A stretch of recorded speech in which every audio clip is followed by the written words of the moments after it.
अंग्रेजों को हराकर भारत तैयार है। वो सालों की मेहनत, वो हजारों लोगों का बलिदान और मकसद सिर्फ एक, आजादी।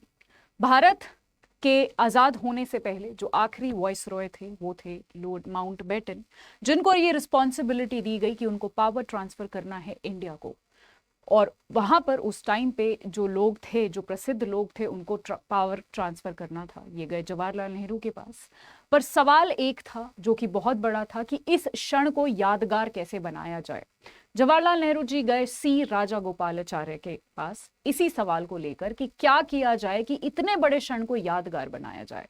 और जवाब मिला तमिलनाडु के चोला किंगडम में, जहां पर इस तरीके का जो यहाँ पर ये स्टिक आप देख सकते हैं, ये यूज किया जाता था जब किसी को भी जो है यहाँ पर पावर को ट्रांसफर किया जाता था।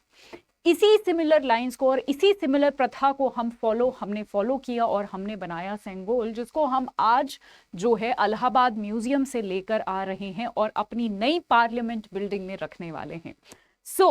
आज नई पार्लियामेंट बिल्डिंग के बारे में हम सारी चीजें जानेंगे। क्या है इसमें नए फीचर्स, कैसे है ये पुरानी पार्लियामेंट बिल्डिंग से अलग, और इसका बॉयकॉट जो है वो अलग अलग पार्टीज क्यों कर रही हैं।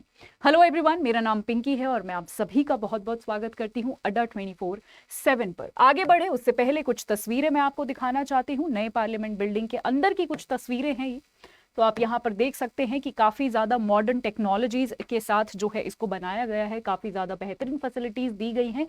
अगर आप देखें तो ये हमारी पुरानी संसद थी जो सर्कुलर जो है आकार में थी, और ये हमारी नई संसद है जो ट्रायंगुलर यानी त्रिकोण आकार में है। अगर मैं बात करूं थोड़ा सा टाइमलाइन की, तो इससे पहली वाली जो हमारी बिल्डिंग थी 1918 में उसकी कहानी शुरू होती है, जब उसका ब्लूप्रिंट जो है वो फाइनलाइज किया जाता है।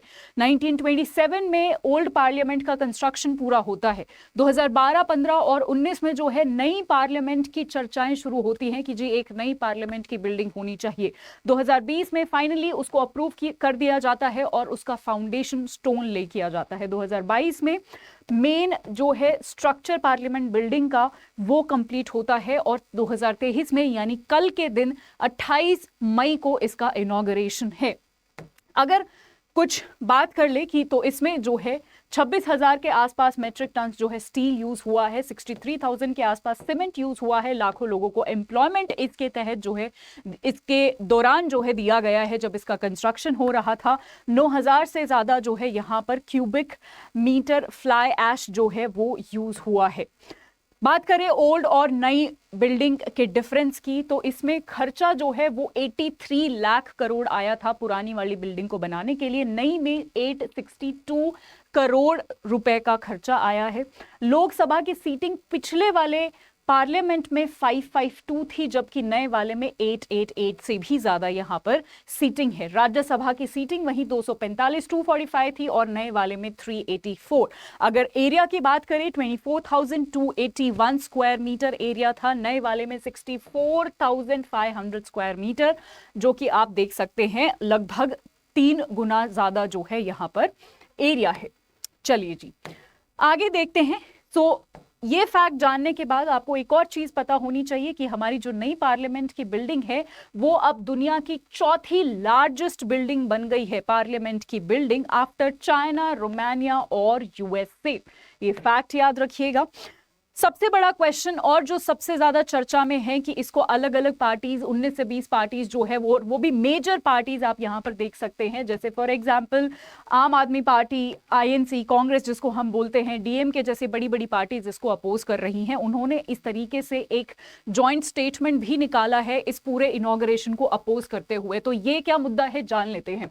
इसके लिए थोड़ा सा संविधान में चलते हैं। संविधान के आर्टिकल नंबर 79 जो ये कहता है कि जी हमारे कॉन्स्टिट्यूशन में ये लिखा हुआ है कि पार्लियामेंट में पार्लियामेंट जो है for the union shell consist of president, यानी पार्लियामेंट के में क्या क्या आता है, पार्लियामेंट में प्रेसिडेंट और 2 हाउसेस जो कि लोकसभा और राज्यसभा है। तो इसका मतलब ये है कि प्रेसिडेंट जो है, प्रेसिडेंट साहब जो है वो अलग नहीं है। ये पूरा मुद्दा मैं आपको बता दूं कि यहाँ पर इनॉग्रेशन प्राइम मिनिस्टर से करवाया जा रहा है, प्रेसिडेंट से नहीं, और इसीलिए ये सारी पार्टीज इसको बॉयकॉट कर रही है, ये फेवर करते हुए कि ये जो अपॉर्चुनिटी थी या फिर ये जो प्रिविलेज था ये प्रेसिडेंट साहब को दिया जाना चाहिए था कॉन्स्टिट्यूशन के हिसाब से, ना कि प्राइम मिनिस्टर साहब को। चलिए, आर्टिकल 86 में भी ऐसा ही कुछ लिखा हुआ है। आर्टिकल 86 कहता है right of the president to address the houses, कि प्रेसिडेंट साहब को जो है यहां पर राइट होता है कि वो दोनों हाउसेस को असेंबल कर सकते हैं साथ में और उनको एड्रेस करें।